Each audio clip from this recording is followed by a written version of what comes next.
ಆತ್ಮೀಯ ಬಂಧುಗಳೇ, ಶ್ರೀರಾಮಚರಿತಮಾನಸ ಲಂಕಾಕಾಂಡ. ಇದರಿಂದ ಇವತ್ತು ಚೌಪಾಯಿಗಳು ಮತ್ತು ದೋಹೆಯನ್ನು ತಿಳ್ಕೊಳ್ಳೋಣ. ದುಯಿ ಸುತ ಮರೆ ದಹೆವು ಪುರ್ ಅಜಹು ಪೂರ್ ಪಿಯ ದೇಹು ಕೃಪಾ ಸಿಂಧು ರಘುನಾಥ್ ಭಜಿ ನಾಥ್ ಬಿಮಲ್ ಜಸು ಲೇಹು ನಾರಿ ಬಚನ ಸುನಿ ಬಿಸಿಖ ಸಮಾನ ಸಭಾ ಗಯವು ಉಠಿ ಹೋತ್ ಬಿಹಾನ बैठ जाई सिंहासन फूली अति अभिमान त्रास सब भूली यहाँ राम अंगदही बोलावा आय चरण पंकज सिरुनावा अति आदर समीप बैठारी बोले बिहसी कृपाल खरारी बाली तनय कौतुक अति मोही तात सत्य कहूँ पूछूँ तोही रावण जातु धान कुल टीका भुज बल अतुल जासु जगल लीका तासु मुकुट तुम्ह चारी चलाये कहहु तात कवनी विधि पाये सुनु सर्वज्ञ प्रणत सुखकारी मुकुट न होहि भूप गुणचारी सामदान अरुदंड बिभेदा नृप उर बसहि नाथ कह बेदा नीति धर्म के चरण सुहाये ಅಸ ಜಿಯ ಜಾನಿ ನಾಥ್ ಪಹಿ ಆಯೆ. ಇವು ಚೌಪಾಯಿಗಳು ಮತ್ತು ದೋಹೆ. ಈಗ ಇದರ ಅರ್ಥವನ್ನು ತಿಳ್ಕೊಳ್ಳೋದಕ್ಕೆ ಪ್ರಯತ್ನ ಮಾಡೋಣ. ಇಲ್ಲಿ ತುಳಸಿದಾಸರು ಹೇಳ್ತಾರೆ, ಮಂಡೋದರಿ ರಾವಣನಿಗೆ ವಿವೇಕದ ಮಾತುಗಳನ್ನು ಹೇಳ್ತಾ ಇದ್ದಾಳೆ. ಅಂದರೆ ನೀವೇನು ಮಾಡ್ತಾ ಇದ್ದೀರೋ ಅದು ಸರಿಯಲ್ಲ. ಆಮೇಲೆ ಯಾವ ರೀತಿ ಅದನ್ನೆಲ್ಲ ಹೇಳ್ತಾ ಇದ್ದಾಳೆ, ಯಾಕೆ ಅದು ಸರಿಯಲ್ಲ ಅಂತಂದ್ಬಿಟ್ಟು ಹನುಮಂತ ಮತ್ತು ಅಂಗದರಂತಹ ಮಹಾಯೋಧರು ಅವನ ಹತ್ರ ಬೇಕಾದಷ್ಟು ಸೇವಕರಿದ್ದಾರೆ. ಅಂತಹ ಮಹಾವೀರನನ್ನು ನೀವು ಮಾತಿಗೂ ಕೂಡ ಅವನೊಬ್ಬ ಮನುಷ್ಯ ತಾಪಸಿ ಅಂತಿದ್ದೀರಲ್ಲ ಅಂತಂದ್ಬಿಟ್ಟು ಹೇಳಿ ಕಾಲಕ್ಕೆ ವಶವಾಗ್ಬಿಟ್ಟಿದ್ದೀರ ನೀವು, ಅದಕ್ಕೆ ನಿಮಗೆ ಜ್ಞಾನೋದಯನೇ ಆಗ್ತಾ ಇಲ್ಲ ಅಂತ ಹೇಳ್ತಾರೆ. ಅಂದರೆ ಯಾರು ಮೃತ್ಯುವಿಗೆ ಸಮೀಪ ಆಗ್ಬಿಟ್ಟಿರ್ತಾರೋ ಅವ್ರಿಗೆ ಯಾರು ಏನು ಹೇಳಿದ್ರು ಕೂಡ ಅರ್ಥನೇ ಆಗೋದಿಲ್ಲ. ಅವನು ತನ್ನ ದಂಡದಿಂದ ಯಾರನ್ನು ಬಡಿಯೋದಿಲ್ಲ. ಅಂದರೆ ಈಗ ಕಾಲ ಯಾರಿಗೆ ವಶವಾಗಿರುತ್ತೋ ಅವನಿಗೆ ಏನೇನೆಲ್ಲ ಆಗುತ್ತೆ ಅಂತ ಕೂಡ ಹೇಳ್ತಾ ಇದ್ದಾಳೆ. ಕಾಲ ಬಂದು ದಂಡವನ್ನು ತಗೊಂಡು ಹೊಡೆಯೋದಿಲ್ಲ ಯಾರನ್ನೂ. ಏನು ಮಾಡುತ್ತೆ ಆ ಕಾಲ ಅಂತಂದರೆ, ಯಾರು ಅದಕ್ಕೆ ವಶವಾಗಿರ್ತಾನೋ ಅವನ ಧರ್ಮ, ಬಲ, ಬುದ್ಧಿ, ವಿಚಾರ ಇದನ್ನೆಲ್ಲ ಕಿತ್ಕೊಂಡ್ಬಿಡ್ತಾನೆ. ಈಗ ನಾವು ನೋಡ್ತೀವಿ ನೋಡಿ, ಸಾವು ಹತ್ರ ಬಂದಿರೋರು ಏನೂ ಹೇಳಿದ ಮಾತು ಕೇಳೋದಿಲ್ಲ, ಏನಾದರೂ ಒಂದು ಒಳ್ಳೇದು ಹೇಳಿದ್ರು ಕೇಳೋದಿಲ್ಲ. ಅವರು ಅಧರ್ಮದ ಹಾದಿಯಲ್ಲೇ ನಡೀತಾ ಇರ್ತಾರೆ. ಅವರು ಶಕ್ತಿಹೀನರಾಗ್ಬಿಟ್ಟಿರ್ತಾರೆ. ಅವರಿಗೆ ಬುದ್ಧಿ ಕೂಡ ಓಡೋದಿಲ್ಲ, ವಿಚಾರ ಕೂಡ ಅವ್ರಿಗೇನು ಅರ್ಥ ಆಗೋದಿಲ್ಲ. ಆ ರೀತಿ ಆಗ್ಬಿಡತ್ತೆ. ಅಂದರೆ ಎಲ್ಲವನ್ನ ಅವನು ಕಿತ್ಕೊಂಡ್ಬಿಟ್ಟಿರ್ತಾನೆ. ಕಾಲ ಸನ್ನಿಹಿತವಾಗಿರೋದ್ರಿಂದ ನಿಮ್ಮ ಹಾಗೇನೆ ಬುದ್ಧಿಭ್ರಮಣೆ ಆಗ್ಬಿಡುತ್ತೆ. ಅಂದರೆ ಇಲ್ಲಿ ನಿಮಗೆ ಬುದ್ಧಿಭ್ರಮಣೆ ಆಗಿದೆ ಅಂತ ಹೇಳ್ತಾ ಇದ್ದಾಳೆ. ಯಾಕೆಂದರೆ ಕಾಲಕ್ಕೆ ನೀವು ಕೂಡ ವಶರಾಗಿದ್ದೀರಾ ಅಂತ ಅಂದ್ಬಿಟ್ಟು. ನಿಮ್ಮಿಬ್ಬರು ಮಕ್ಕಳು ಕೂಡ ಕಾಲನಿಗೆ ಗ್ರಾಸರಾದರು. ಅಂದರೆ ಅವನಿಗೆ ಊಟ ಆಯಿತು ಅಂತ. ಅಂದರೆ ಏನು, ಅವರಿಬ್ಬರು ಸತ್ತೋಗಿದ್ದಾರೆ, ಲಂಕೆ ಬೆಂಕಿಯ ಪಾಲಾಯಿತು, ಹೋಗ್ಲಿ ಬಿಡಿ, ಆದದ್ದಾಯಿತು. ಪ್ರಿಯತಮ, ಈಗಲಾದರೂ ನಿಮ್ಮ ತಪ್ಪನ್ನು ತಿದ್ಕೊಳ್ಳಿ.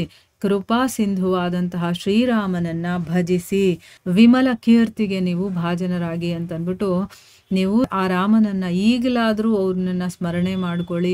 ಈಗ ಇಷ್ಟೊತ್ತು ಆಗಿದೆಲ್ಲ ಆಗೋಯ್ತು, ಈಗಲಾದರೂ ನೀವು ಸರಿ ಮಾಡ್ಕೊಳ್ಳಿ ಅಂತ ಹೇಳ್ತಾ ಇದ್ದಾಳೆ.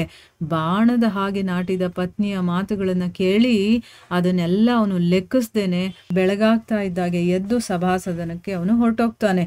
ಎಲ್ಲ ಭಯವನ್ನ ಮರೆತು ಅವನು ಗರ್ವದಿಂದ ಬೀಗಿ ಸಿಂಹಾಸನವನ್ನ ಏರಿ ಕೂತ್ಕೊಳ್ತಾನೆ.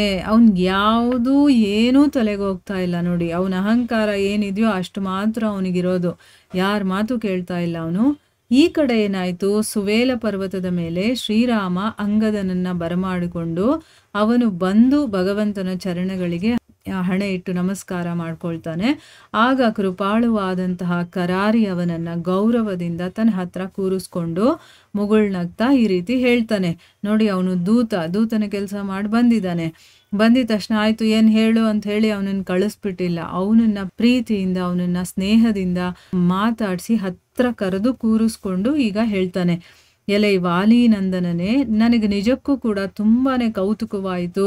ಅದಕ್ಕೋಸ್ಕರ ನಿನ್ನನ್ನು ಕೇಳ್ತಾ ಇದ್ದೀನಿ, ನಿಜ ಹೇಳು, ರಾವಣ ರಾಕ್ಷಸರ ಕುಲತಿಲಕ, ಅತುಲ ಬಲಶಾಲಿ, ಜಗತ್ ಪ್ರಸಿದ್ಧ ಅಲ್ವಾ ಅವನು, ಅಂದರೆ ಅಷ್ಟು ಶಕ್ತಿವಂತ ಅಲ್ವಾ ಅವನು. ಅಂಥವನ 4 ಕಿರೀಟಗಳನ್ನು ನನ್ನ ಕಡೆ ಎಸೆದಿಯಲ್ಲ, ಅದು ಎಲ್ಲಿ ನಿನಗೆ ಸಿಕ್ತು ಅಂತ ಕೇಳ್ತಾ ಇದ್ದಾನೆ. ಅಂದರೆ ಅಂಥ ಬಲಶಾಲಿ ಪರಾಕ್ರಮಿ ಅವನ ಕಿರೀಟ ಎಸೆಯೋದು ಅಂತಂದರೆ ಏನು ಸಾಮಾನ್ಯವಾದ ವಿಷಯ ಅಲ್ಲ ಅಲ್ವಾ. ಅದಕ್ಕೋಸ್ಕರ ನಿನ್ಗೆಲ್ಲಿ ಸಿಕ್ತು ಅದು ಅಂತ ಹೇಳಿದಾಗ ಅಂಗದ ಹೇಳ್ತಾನೆ, ಓ ಸರ್ವಜ್ಞ ಮೂರ್ತಿ ಶರಣಾಗತ ವತ್ಸಲ. ನೋಡಿ, ಇಲ್ಲಿ ಭಗವಂತನಿಗೆ ಎಲ್ಲ ಗೊತ್ತಿದೆ ಅಂತ ಅವನಿಗೂ ಗೊತ್ತಿದೆ. ಮತ್ತು ಇಲ್ಲಿ ನಾನು ಮಾಡಿದೆ ಅಂತ, ನಾನು ಅನ್ನೋ ಅಹಂಕಾರವನ್ನು ಬಿಟ್ಟು ಹೇಗೆ ಮಾತಾಡ್ತಾನೆ ಅಂತ. ನಾವೇನಾದರೂ ಒಂದು ಸ್ವಲ್ಪ ಕೆಲಸ ಮಾಡಿಬಿಟ್ರೆ ಅದನ್ನು ಎಷ್ಟು ಹೇಳ್ಕೊಂಡು ತಿರುಗ್ತೀವಿ ಅಲ್ವಾ, ಅದನ್ನ 20 ಸರಿ ಹೇಳ್ತಾನೆ ಇರ್ತೀವಿ ನಾವು. ಆದರೆ ಇಲ್ಲಿ ಅಂಗದ ಭಗವಂತ ಕೇಳ್ತಾ ಇದ್ದಾನೆ, ಅವನಿಗೆಲ್ಲ ಗೊತ್ತಿದೆ ಆದರೂ ಕೇಳ್ತಾ ಇದ್ದಾನಲ್ಲ ಅಂತ ಅಂದ್ಬಿಟ್ಟು ಅದಕ್ಕೆ ಇಲ್ಲಿ ಹೇಳ್ತಾ ಇದ್ದಾನೆ, ಓ ಸರ್ವಜ್ಞ ಮೂರ್ತಿ ಶರಣಾಗತ ವತ್ಸಲ ಅಂತಂದರೆ ಯಾರು ಶರಣಾಗತಿ ಆಗಿರ್ತಾರೋ ಅವರನ್ನು ಕಾಪಾಡುವಂಥವನು, ಅವರನ್ನು ಪ್ರೀತಿಸುವಂಥವನು. ಅದಕ್ಕೋಸ್ಕರ ಹೇಳ್ತಾನೆ. ಈಗ ಅಲ್ಲೇನಾಯಿತು ಅಂತ ಹೇಳ್ತೀನಿ ಕೇಳಿ. ನಾನು ಎಸೆದ್ನಲ್ಲ ಅದೆಲ್ಲ ಕಿರೀಟಗಳಲ್ಲ, ರಾಜನ 4 ಗುಣಗಳು. ಅಂದರೆ ಆ 4 ಕಿರೀಟಗಳು ಕಿರೀಟಗಳಲ್ಲ, 4 ಗುಣಗಳು. ಸ್ವಾಮಿ, ಸಾಮ ದಾನ ದಂಡ ಭೇದ ಅನ್ನುವಂತಹ ಚತುರೋಪಾಯಗಳು ರಾಜನ ಹೃದಯದಲ್ಲಿ ನೆಲೆಸಿರುತ್ತೆ ಅಂತ ವೇದಗಳು ಹೇಳುತ್ತೆ.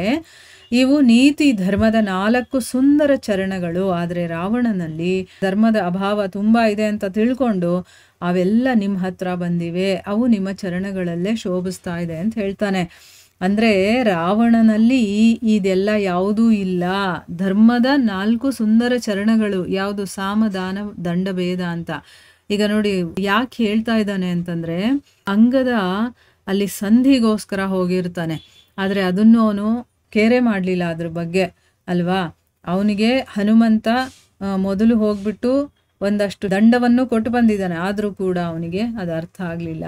ಅಂದರೆ ರಾಜ ಆಗಿರೋನು ಯಾವುದಾದ್ರೂ ಒಂದು ರೀತಿಯಲ್ಲಿ ಸರಿ ಮಾಡ್ಕೊಳ್ಳೋದಕ್ಕೆ ಪ್ರಯತ್ನ ಮಾಡ್ತಾನೆ, ಆದರೆ ಇದ್ಯಾವುದೂ ಅವನಲ್ಲಿ ಇರಲಿಲ್ಲ.